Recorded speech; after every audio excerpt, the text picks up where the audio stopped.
YSR Congress party నేతలంతా ఏమయ్యారు? పార్టీలో నిన్నటి వరకు చక్రం తిప్పిన నేతలు మొదలు అధినేత వరకు ఎక్కడున్నారు? ఇంత పెద్ద వివాదం నడుస్తుంటే కనీసం ఒక్కరు కూడా బయటకి ఎందుకు రావడం లేదు? అధినేత భార్యనే టార్గెట్ చేసినా కూడా వైసీపీ నుంచి కౌంటర్ ఎందుకు రావడం లేదు?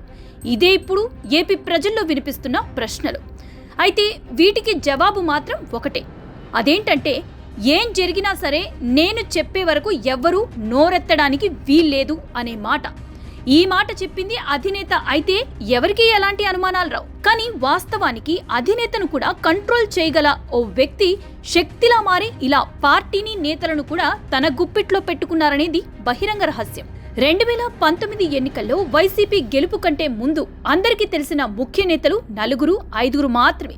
వైవి సుబ్బారెడ్డి, విజయసాయిరెడ్డి, పెద్దిరెడ్డి రామచంద్రారెడ్డి. వీళ్లు మాత్రమే ఎన్నికలకు ముందు పార్టీలోని అన్ని విషయాలను దగ్గరుండి చూసుకున్నారు.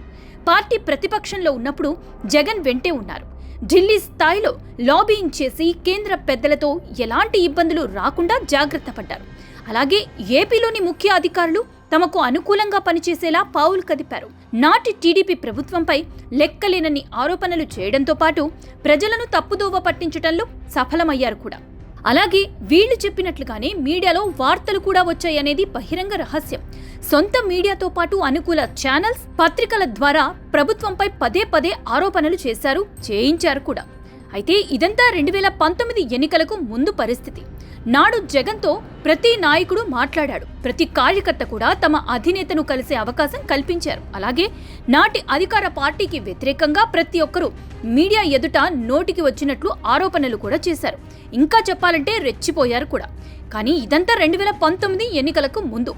151 సీట్లతో వైసీపీ అధికారంలోకి వచ్చిన తర్వాత పరిస్థితి పూర్తిగా మారిపోయింది. అప్పటి వరకు ఎవరికీ పరిచయం లేని వ్యక్తి తెరపైకొచ్చారు. పార్టీని పూర్తిగా తన కంట్రోల్లోకి తీసుకున్నారు. చివరికి తానే పార్టీ అనేలా పరిస్థితి మార్చేశారు. ఆయనెవరో కాదు, సజ్జల రామకృష్ణారెడ్డి. వైసీపీ నేతలు, మీడియా మిత్రులు ముద్దుగా ఎస్ఆర్కే అని పిలుస్తారు.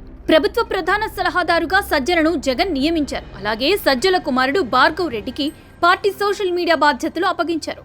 ఈ ఇద్దరు చెప్పినట్లుగానే ప్రభుత్వ అధికారులు, పార్టీ నేతలు, మీడియా కూడా నడుచుకున్నాయనేది బహిరంగ రహస్యం. ఎలాంటి వివాదమైనా సరే ఎస్ఆర్కే మాత్రమే పరిష్కరించాలి. చివరికి మంత్రివర్గంలో స్థానం కావాలన్నా సరే ఆయన మాటే ఫైనల్. ఇక 2024 ఎన్నికల్లో టికెట్ల కేటాయింపులో కూడా సజ్జల చెప్పినట్లుగానే మార్పులు చేర్పులు చేశారనేది పార్టీ పెద్దల మాట. అసలు పార్టీ ఓటమికి సజ్జల ప్రధాన కారణమని కొందరు నేతలు బహిరంగంగానే వ్యాఖ్యలు చేశారు. అయినా సరే జగన్ మాత్రం మరోసారి సజ్జలకే పార్టీ కోఆర్డినేటర్ బాధ్యతలు అప్పగించారు. ఎన్ని విమర్శలొచ్చినా సరే సజ్జల తీరులో మాత్రం ఎలాంటి మార్పు రాలేదనేది వైసీపీ నేతల మాట. పార్టీ అధినేతపై ఎన్ని విమర్శలు వస్తున్నా సరే దానికి కౌంటర్ ఇచ్చే విషయంలో సజ్జల చెప్పిందే ఫైనల్. ఇంకా చెప్పాలంటే వైసీపీ నేతలకు సజ్జల ఆంక్షలు విధించినట్లు తెలుస్తోంది. చివరికి మీడియా ముందుకు వచ్చేందుకు, ఇంటర్వ్యూలు ఇచ్చేందుకు కూడా సజ్జల అనుమతి తప్పనిసరి అనేది పార్టీ నేతల మాట. తాజాగా సాక్షి మీడియాలో అమరావతి ప్రాంతం పైన, మహిళలపైన కించపరిచేలా వ్యాఖ్యలు చేశారు.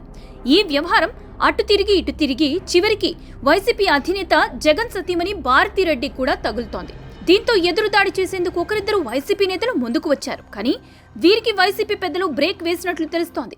మీడియా ముందు కనీసం నోరెత్తడానికి కూడా వీల్లేదని ఆదేశాలు జారీ చేసినట్లు విశ్వసనీయ సమాచారం. అవసరమైతే మన మీడియా వస్తుంది, ఏం మాట్లాడాలో కూడా వాళ్లే చెప్తారు.